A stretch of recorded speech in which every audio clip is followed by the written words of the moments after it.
तो शुरुआत होती है मेन कैरेक्टर चार्ली को दिखाने से, जो प्रोफेसर है और बच्चों को इंग्लिश पढ़ाता है, ऑनलाइन क्लासेस देता है। लेकिन हमेशा वो अपना कैमरा बंद रखता है क्योंकि वो जानता है कि अगर लोगों ने मेरी शक्ल और जिस्म देख लिया तो सब डर जाएंगे, क्योंकि उस बेचारे का वजन काफी बढ़ गया था। और आज भी जब वो क्लास दे रहा था तो अचानक उसे दिल का दौरा पड़ता है। उसे लगता है कि मेरे मरने का टाइम आ गया है, इसीलिए पास रखे हुए कागज को उठाता है जिस पर एक ऐसी मजमून लिखा हुआ था और उसे पढ़ने लगता है। तभी बाहर से एक लड़का अंदर आता है। वो कुछ कहता उससे पहले ही चार्ली उसके हाथ में वो ऐसी देकर कहता है कि इसे जोर जोर से पढ़ो। तो वो लड़का भी बिना सोचे समझी पढ़ना शुरू कर देता है। हालांकि चार्ली को लग रहा था कि वो मरने वाला है, पर वो शांत हो गया था। दिल की धड़कनें भी ठीक हो गई थी। उस लड़की से पूछता है कि तुम कौन हो। वो बताता है मैं चर्च की तरफ से आया हूँ, एक प्रीस्ट हूँ और गॉड की मैसेज हर घर में पहुँचाता हूँ। और वैसे ये बताएं आपने मुझे ये ऐसे पढ़ने को क्यों कहा। चार्ली जवाब देता है कि ये एक काफी अच्छा और मेरा पसंदीदा ऐसे है। मुझे लगा मैं मरने वाला हूँ तो आखिरी बार सुनना चाह रहा था बस। उनकी बातें चल ही रही थी कि तब यहाँ एक औरत आती है जो चार्ली की दोस्त है और यही उसकी देखभाल भी करती है। आते ही वो उसका चेकअप करने लगती है। इसमें चार्ली का ब्लड प्रेशर काफी बढ़ा हुआ था। वो टेंशन में आ जाती है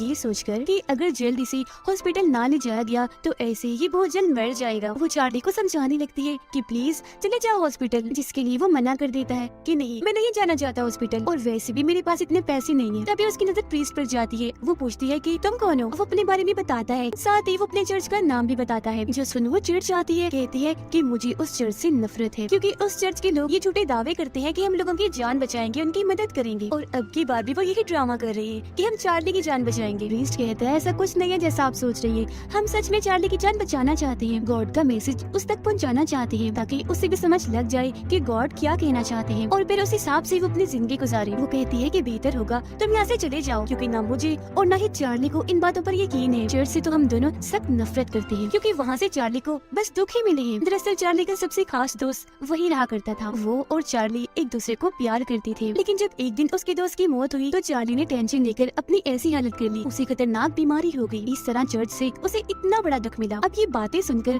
प्रीस्ट वहाँ से चला जाता है। उसकी दोस्त बहुत जल्द उसे समझ लग जाती है कि चार्ली को भूख लगी है, तो वो उसके लिए चिकन से भरी हुई बकेट लाती है जो उसे बहुत पसंद थी और मजे लेकर वो उसे खाने लगता है। ऐसे ही रात हो जाती है। आधी रात को भी फिर चार्ली वो ऐसे पड़ता है और फिर कपड़े उतार कर अपनी वॉकर लेकर कमरे की तरफ जाने लगता है। अब यहाँ हम पहली बार उसके जिस्म को देखते हैं जो काफी बड़ा है और हर जगह से फैला हुआ है, जिस वजह से उसे चलने फिरने यहाँ तक कि सांस लेने में भी मुश्किल हो रही है। वो अब जैसे बिस्तर पर लेटता है हम उसकी आंखें लेकर समझ जाते हैं कि वो कितना दर्द में है। अगली सुबह जब वो जागता है तो इंटरनेट पर सबसे पहले अपनी बीमारी के बारे में सर्च करता है। सारी चीजों को पढ़ के वो जान गया था कि मैं बस कुछ दिनों का ही मेहमान हूँ, लेकिन फिर भी नुकसानदेह चीजें खाने से बाज नहीं आता। दराज से चॉकलेट निकाल कर खाने लगता है, मगर अच्छे काम भी वो नहीं छोड़ता, जैसे कि साफ सुथरा रहने के लिए शेव करता है और चिड़ियों के लिए खाना डालता है। ये सब करने के बाद अपनी जगह पे आके बैठ गया था। तभी दरवाजा खोलकर एक लड़की अंदर आती है जो दरअसल उसकी बेटी थी। इसका नाम एली था। एली जब 8 साल की थी तो चार्ली ने अपनी वाइफ और बेटी को छोड़ दिया क्योंकि वो अपने दोस्त के साथ रहना पसंद करता था, अपनी वाइफ के साथ जरा भी खुश नहीं था। और बस तभी से उसकी बेटी उससे नफरत करती है, उसे देखना तक नहीं चाहती क्योंकि बार बार उसे इस बात का एहसास होता है कि मेरे डैड ने हमें तब छोड़ा जब हमें उनकी सख्त जरूरत थी। लेकिन कभी कभी वो यहाँ आती है और हर बार अपने डैड से बदतमीजी से बात करती है, मगर चार्ली कभी उसकी बात का बुरा नहीं मानता। आज भी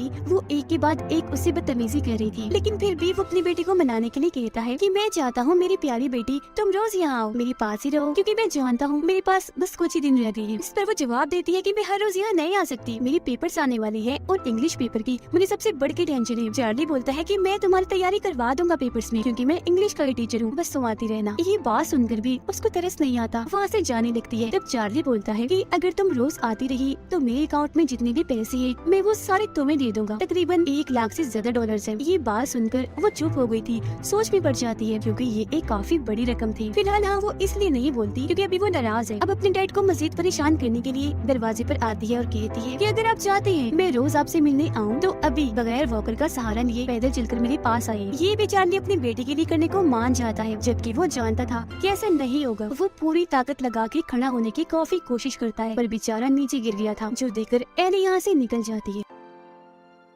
चार्ली की दोस्त घर में आई। उसका चेकअप करने के बाद सफाई कर रही थी तो उसे एली का लिखा हुआ ऐसे मिलता है। वो समझ गई थी कि यहाँ उसकी बेटी आई थी और पढ़ाई में चार्ली उसकी मदद कर रहा है। वो उसे डांटती है कि तुम भूल गए जब तुम्हारी डिवोर्स हुई थी तब क्या हुआ था, अपनी बेटी से तुम नहीं मिल सकते, ऐसी तुम पर कानूनी कार्रवाई हो सकती है। चार्ली कहता है मुझे इन बातों से कोई फर्क नहीं पड़ता, मुझे अपनी बेटी से हर हाल में मिलना है। जो बात सुनकर उसकी दोस्त चुप हो गई थी। थोड़ी देर बाद वो चार्ली को बर्गर खाने के लिए देती है जिसका एक टुकड़ा उसके गले में अटक गया। उसका दम घुटने लगता है जो देखकर फौरन उसकी दोस्त गले पर थपथपाती है। तब टुकड़ा निकलने से उसकी जान बच पाती है। इस वजह से वो चार्ली से नाराज हो गई। गुस्से में उसे कहती है कि अगर तुम्हें मरना है तो शौक से मरो पर मेरे सामने न मरना। लेकिन कुछ देर बाद गलती का एहसास होने पर वो चार्ली से माफी मांगती है और बर्गर दोबारा उसे खाने को देती है। अब ऐसे चार्ली की जिंदगी गुजर रही थी। हर रोज वो ऑनलाइन क्लासेस देता था जिसमें बहुत प्यार से पढ़ाया करता था। पर आज क्लास खत्म होने के बाद वो अपनी पुरानी तस्वीर देखता है जिसमें उसका वो करीबी दोस्त भी था। चार्ली उसे याद करने लगा और उस कमरे में जाने लगता है जहाँ वो रहा करता था। दरवाजे पर ताला था। जैसे ही वो दरवाजा खोलता है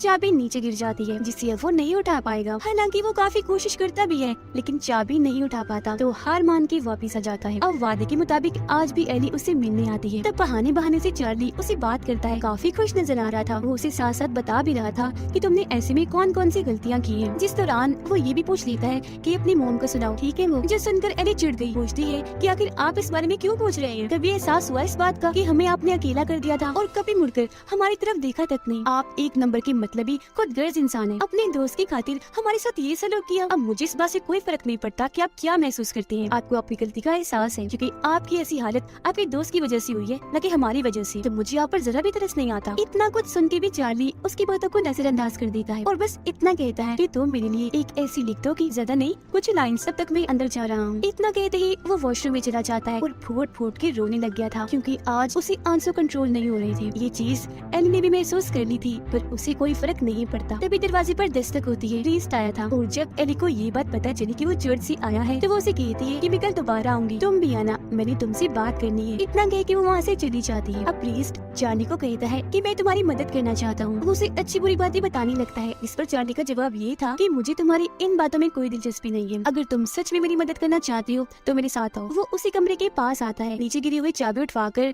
कमरा खुलवाता है। ठीक इसी वक्त चार्ली की दोस्त भी आ गई थी। प्रीस्ट को देखकर कहती है कि ये लड़का दोबारा इधर क्या कर रहा है। चार्ली जवाब देता है कि इस पर गुस्सा करने की कोई जरूरत नहीं है, मैंने इसे बुलाया है। वो कहती है अच्छा छोड़ो, ये देखो मैं तुम्हारे लिए क्या लाई हूँ, तुम्हारा गिफ्ट। जो कहकर वो व्हील चेयर बाहर निकालती है जिसके ऊपर बैठकर वो बहुत खुश हो गया था क्योंकि अब वो आसानी से इधर उधर हिल पा रहा था। लेकिन वो प्रीस्ट को कहती है जरा बाहर आना, मुझे तुमसे बात करनी है। बाहर लाकर उसे कहती है दोबारा यहाँ कभी मत आना, ओके। प्रीस्ट मना कर देता है कि मैं ऐसे नहीं कर सकता, मुझे आना ही होगा क्योंकि मैं चार्ली की मदद करना चाहता हूँ। इस दर्द भरी जिंदगी से उसकी जान छुड़वाकर उसकी दोस्त कहती है तुम्हारे लिए बहुत छोटी सी बात होगी पर चार्ली ने और मैंने बहुत कुछ सहा है, बर्दाश्त किया है, जिसके पीछे चर्च जिम्मेदार है। असल में जो चार्ली का दोस्त था वो मेरा भाई था, मगर उनकी गहरी दोस्ती देखकर मेरे डैड को एतराज होने लगा कि दो लड़कों की ऐसी दोस्ती हमारे रिलीजन मजहब में अच्छी नहीं मानी जाती। तो इसलिए उन्होंने मेरे भाई को घर से निकालकर चर्च में भेज दिया। उसे काफी प्रेशर में रखा गया जिससे तंग आकर मेरे भाई ने अपनी जान ले ली। उसके मरने से चार्ली ने इतनी टेंशन ले ली कि उसकी तबीयत खराब हो गई और आज उसकी ऐसी हालत है, वो इतना बीमार है और तभी से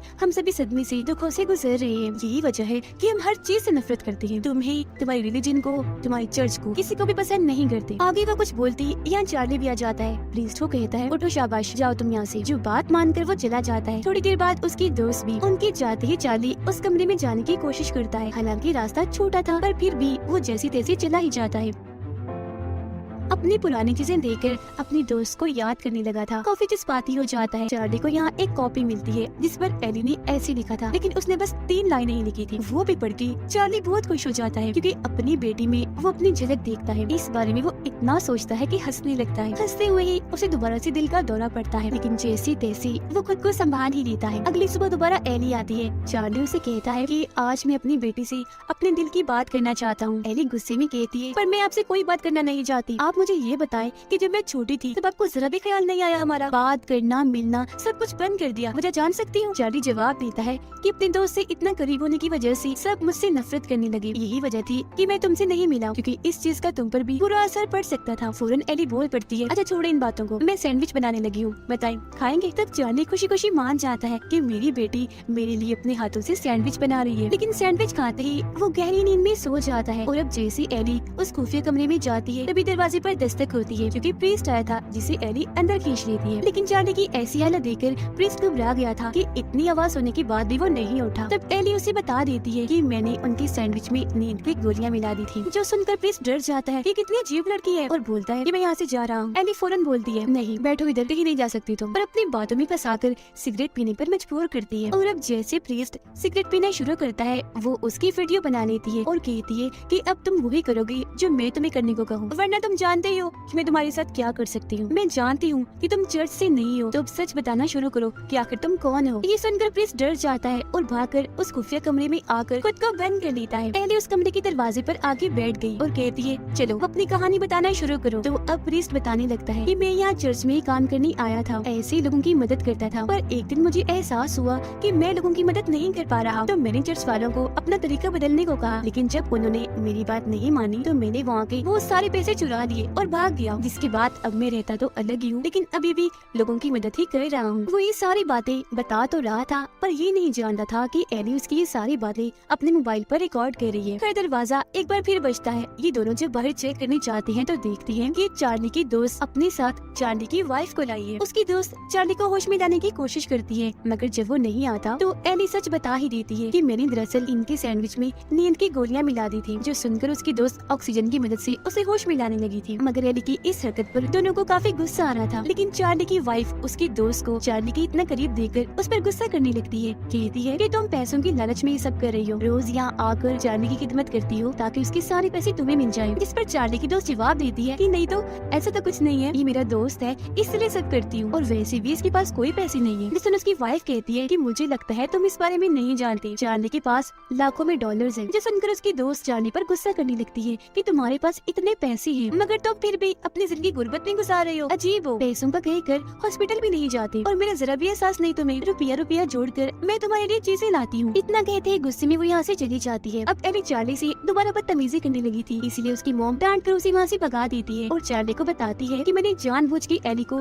तुमसे मिलने नहीं दिया क्योंकि वो बहुत ही बुरी है, वो इस कदर जालिमाना है कि उस वक्त अगर तुम इसे मिलती तो शायद तुम्हें ये मार ही देती। चार्ली जवाब देता है मैं नहीं मानता, वो मेरी बहुत ही प्यारी बेटी है। ये बात सुनकर उसकी वाइफ चार्ली को एली की इंटरनेट प्रोफाइल दिखाती है जिसमें एली ने अपने ही डैड की तस्वीरें इंटरनेट पर डाली हुई थी और काफी मजाक बनाया हुआ था। जिसके बाद ये दोनों अपने पुराने वक्त को याद करने लगती है कि हम एक साथ कितने खुश रहा करते थे। चार्ली बोलता है मैं मरने से पहले अपनी बेटी के लिए कुछ करना चाहता हूँ, मेरे अकाउंट में जितने भी पैसे हैं मैं वो सारे एली को दे दूंगा। उसकी वाइफ मना करती है कि मत करना, ऐसा गलत करोगे क्योंकि वो और बिगड़ जाएगी। इतना कह के वो चली जाती है। तभी चार्ली का पिज्जा भी आ गया था और आज वो खुद बाहर जाता है पिज्जा लेने। डिलीवरी बॉय जैसे चार्ली को देखता है डर के फौरन भाग जाता है। इस बात से उसे इतना गुस्सा आ गया था कि अंदर आकर वो गुस्से में पिज्जा खाने लगता है, फिर चॉकलेट्स टॉफियां खाता है, साथ ही फ्रिज में पड़ी सभी चीजें खाने लगता है। इस वजह से उसको उल्टियां भी लग जाती है। यहाँ उसकी दोस्त आती है जो चार्ली को कहती है कि मैं जानती हूँ तुम अपना इलाज करवा सकती थी पर जानबूझ के नहीं करवाया क्योंकि तुम खुद को सजा देना चाहती थी। मेरे लिए कितने दुख की बात है, पहले मेरा भाई छोड़ के चला गया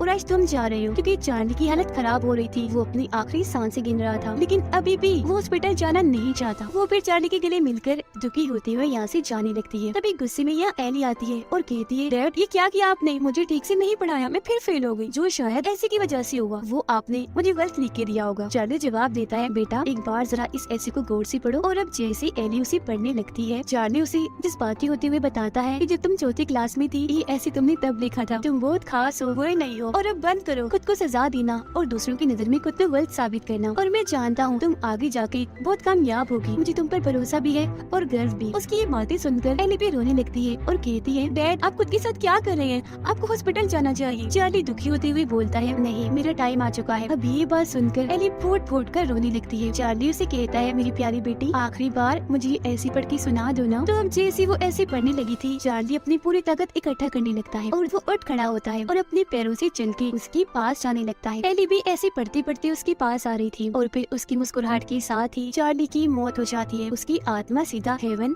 यानी जन्नत में गई थी जहाँ वो खुश था, आराम से जिंदगी गुजार रहा था। और इसी के साथ चार्ली की दुख भरी कहानी इधर ही खत्म हो जाती है।